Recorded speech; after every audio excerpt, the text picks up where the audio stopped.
What is the most unique property that you've been inside of? Most unique. Like something with like a hidden room or like a basement that you don't see or no doors. I don't know. Okay, so I did do an open house at this listing in Seattle. Okay. And it had like a hidden room above the garage. I didn't even know it was there. The listing agent didn't say anything. And while someone was touring it, they went up there, completely got lost, right? Because I never turned on the light. And I was like, oh no, like, let me turn on the light for you. And I went up there. I mean, the room was as big as this room. I mean, that's great. Completely hidden, yeah. Just throw a pool table in there and a little bar. It'd be a beautiful little room. Yeah, complete rec room above the garage. I'm like, what a man cave. See, but that's lady cave now too, right? Yeah. Like I've seen a lot of she sheds lately. Yes. A lot of dad dudes are turning into she sheds in the back, or his and her sheds. Have you seen those on a couple listings? Yeah, I've seen those. Let's go with this year. How many open houses are you going to do? Last year you said you did 14 straight weeks open houses. Super busy. Super busy. Are you going to double down, or is that like it? Like that's pretty much all stretch. summer, it felt like. So, yeah, I want to be at open houses every weekend again this summer if my time allows me. Okay. What are you teaching, or how do you get your clients to work with you versus another agent? When they come to the open house, I just try to be very personable with them. And like I said, I do that follow-up email. I take notes about what we chatted about, and I just... So you actually care, like you're actually paying attention? I know, crazy. And that right there, I think, sets me apart from so many other realtors, because I get personable with somebody, and I remember their name, what we talked about, what they're looking for, and, even if they don't choose to work with me right away, I have definitely had people call me and be like, we want to work with you now. We were with a different realtor before, and tell me for that exact reason. Because you listen. Yeah, I listen to what they're saying, and I don't just listen, I take notes. I mean, that's awesome. I mean, that's 101. I think they taught us that in like grade school. The teacher's talking, take notes so you know what's going on. Like that's just basic, right? Yeah. Okay, so you crush it. So what else do? You do a lot, all right? So you're amazing in many facets of not just the industry, but in life. So you also take photos and you put people to sleep? Yeah, so I do work in the hospital, in the OR, and that's what I, went to school to do. I'm an Anesthesia Tech, so I work with a team of about 12 Anesthesia Techs right now, and we support the anesthesia providers. It's a crazy job. I work right here at Providence in Everett, and we do cardiac, thoracic, just gen surge. We pretty much do everything there. We even get a few traumas from time to time. So you're telling me if you can keep people from dying, that you can help buy a house? Like I feel like that's way easier for you. Real estate was definitely my interest, but like many others, I got kind of caught up in go to school, get a degree, get a job, work the 9 to 5, very old school, right? Well, and then, once I have my feet on the ground enough in life, I'm like, I'm going to pursue something that I like, that I enjoy. I like working with people. And I knew that real estate was going to be part of my life because when I was little, instead of reading the comics in the newspaper, I was circling houses at the age of 5. Love it. Yeah. I mean, I tell people, like, that's why I like us talking. It works out great. I consider myself kind of a hybrid between old school and new school. Old school work ethic, right? Like, you can call me at midnight. We can talk. We can discuss a deal. But I'm also like to use technology. I also like freedom. Like, those are things that you talk to the older generations about. They're like, freedom, you are free, sir. You get to pick your job. Like, that's the only freedom they understand. Yep. But here, like, we can go to work, we can go to lunch, we can go home and hang out with our families, we can go back to work, we can do it in any order that we want to. Yeah, and people are looking for that flexibility and that work-life balance. That's a huge determination in many people's career choices now is, can I spend time with my family, or am I going to work 12 hours a day, 6 days a week for the next 25, 30 years? But why? It's not fun. Are you really living? No, not at all. You're alive. You're not living. Yeah. I think that's a huge difference. When it comes to your clients, what is something in this market that you could tell every client and it be true? Like one word of advice that you could give to every single one of them that comes from you. I mean, especially for buyers, the market is hot. It's tough out there for buyers. So if you see something you like, speak up and say something because it's going to be pending tomorrow. Yeah, and I see it a lot where people are like, oh, I really like this house. And they send it to me, 3 or 4 days later, I send it to them and they don't get back to me, and there's this huge communication gap, boom, it's pending. So time is of the essence in real estate right now, probably now more than ever. Like, and getting people pre-approved and being ready to go when you see the house that you love, it's so important. I've seen a lot of pre-quals, like they just say check their credit and then check their income. Like, okay, cool, you're approved. I take it all the way. I get all of the stipulations up front.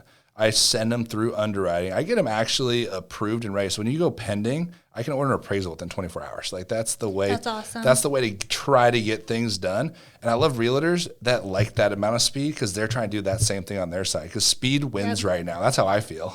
Definitely. Like I said, time is of the essence right now more than ever. Just you have to get the ball rolling. If you see something that you like, move on it. Because not everybody has $1 million in the bank, right? Like you have to be able to work with something else. I mean, superheroes don't have the same powers for a reason. They all do something different. Yep. So we have speed on our side. That's what we have, right? Yeah, and motivation, right? Like we talked about good communication. Like you have to be able to get back to your clients, and your clients need to be able to get back to you, whether it's email, text message, or an old-fashioned phone call. You have to be there. I had a client a few weeks back. Worked with her for about 6 months, I would say. Finally get to the point where pass her off to a realtor. Realtor's crushing, trying to get stuff scheduled. She's constantly not answering her phone. But when she does answer her phone, she expects everything right then and there.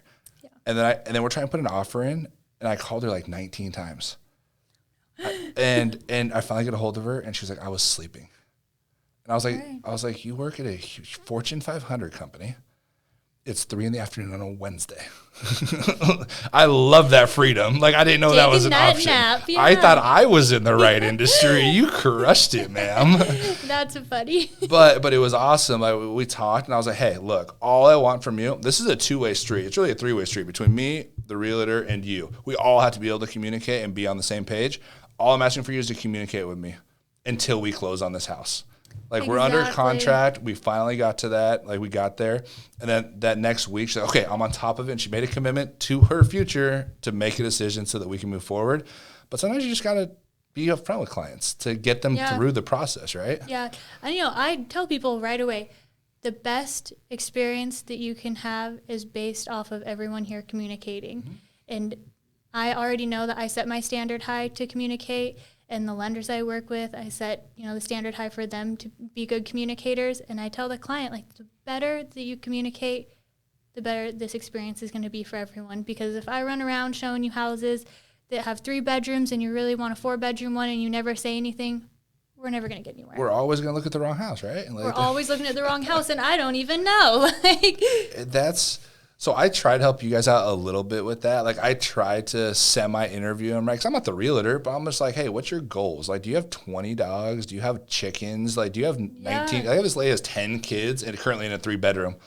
And I was like, holy cow, are those all yours? And she's like, a couple marriages and adoptions. Like she's a great lady. Yeah. And she's like, we want to go to a 4-bedroom. And she told me she wanted to be in Everett. And I'm like, what if we just went to Arlington and got you like a 6-bedroom? Yeah. Like similar prices. And she goes, well, that might be a little inconvenient for the time. But she's like, let me think about it. She called me back the next day. And she asked me, can we buy an apartment complex? I took her from this minimum thing. And all of a sudden she's like, can I just buy like a whole unit? And I was like, well, not really. Like you can, but yeah, that's awesome. Managing, we wear a lot of hats. We are marriage counselors. We're we handle emotions. We guide the path. Like it's a roller coaster. Yeah, it is a roller coaster. How do you manage your clients when it comes to like that aspect? I try to be empathetic with them. I get hopes high as well on certain homes or certain deals, but I just try to move through it with them as if, I'm personally going through on the same exact level as them. And it definitely helps, and just being there for them and listening goes so far when people are emotional.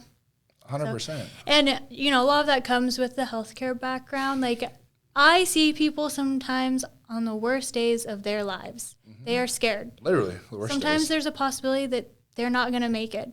And just listening to people and, sympathizing with them, Goes a million miles. Yeah. Goes a long way.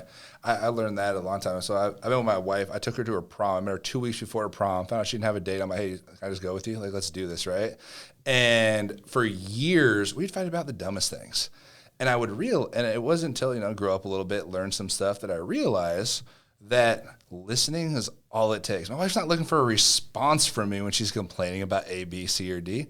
She just wants to tell me about it. And I feel like that's the easiest way to solve a lot of problems. Yep. And that's what I do with my clients. Like when there's an issue for whatever reason, even if it's in their personal lives, I just listen. I just take the time to listen. And I feel like there's instant relief after they tell me. Just like weight lifted off their shoulders, right? Yep. What is a difficult story that had a great ending to it, or a difficult client that like it came full circle from like, this is a disaster, never going to happen to, oh my God, thank you, I'm sending you 10 clients. Like I feel like that is always the best story, something along those lines. So we kind of chatted about these clients earlier. So I met them at an open house, and they had already had a realtor, first time home buyers, and they were really struggling with their realtor. Then they went with a different realtor, and I, kept in contact with them. Even though, like, they had a realtor, I was still checking back up with them. Not so much about real estate, but mainly just about family. Like I said, what's going on? How's your family? Like, hope you're enjoying the summer. And they eventually called me. Wife was in tears, was like, I can't get a hold of our realtor. We love this house. I don't know where she is. Haven't heard from her in 2 weeks. Like, can you please just help us? And I became their realtor, and, we got them looking again. Got them a little bit in better contact with their lender. There's a huge communication gap going on there. And we haven't placed them in a home yet. Like I said, they kind of slowed down looking, but you're working. You're still in the game. We're working. I love working with them. They're so much fun. I feel terrible they had a bad experience, not once, but twice. But, they're so thankful for me. They're so nice. And they actually just sent me a referral for a buyer over $1 million. So they haven't even bought from you or done business with you, but they want to. Yeah. And they want other people to hear about it. Absolutely. Yeah, they've already sent me one referral, and I've been working with them for only a few months. So. That's all it takes, right? Like sometimes it happens. I just told a client the other day, I'm like, hey, that's a better deal. Leave. It's okay. You're not going to hurt my feelings. Like, go do that because that makes sense. And too many people try to give bad advice for their own paychecks, Many right? People are guilty of that. It's unnecessary, and I get it. Everyone's a little stressed about here and there, but you shouldn't be put in a bad position because somebody else wants to get paid.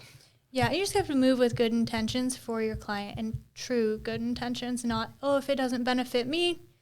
Like actually from the heart, like actually care. Actually, I know, it's crazy, huh? Weird concept. Sometimes that gets lost in business, unfortunately. I think it does. It becomes very transactional. I give you something, you give me something, that's it. That's it, True relationships, I feel like, get lost. Yep, definitely. Holy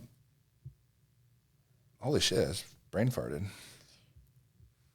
Go. You started. You lead it. You lead it. All right, so I work with first-time home buyers. Okay.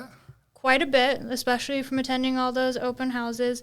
What would you recommend to first-time home buyers as they start to look at this market? First-time home buyers, I deal with them a lot myself. I advertise them quite a bit, do a lot. And my biggest thing is just know what their purpose is and what they're going into and be open-minded.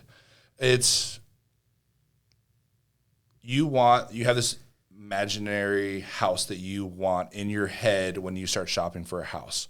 And you have to realize 99% of the time that's outside of your budget that you're willing to do or that you're unwilling to get approved for.